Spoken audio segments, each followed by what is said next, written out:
Un altro suo componente orgoglio di Fonni, ma penso anche di tutta la nostra isola, perché da anni porta il visillo identitario della Sardegna, non solo di Fonni qua e là in giro per il mondo.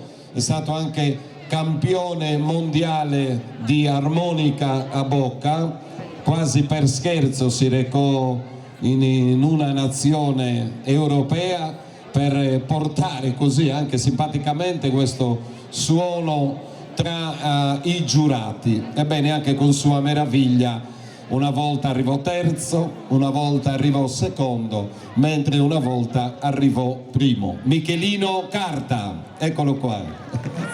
Grazie mille, grazie. Grazie a te di esistere, e lo sai quanto affetto nutriamo noi che soprattutto facciamo folklore e cultura abbiamo nei tuoi riguardi. L'armonica bocca quindi per il secondo ballo del gruppo folk Brasallos di Fonni, Ballu e Tres.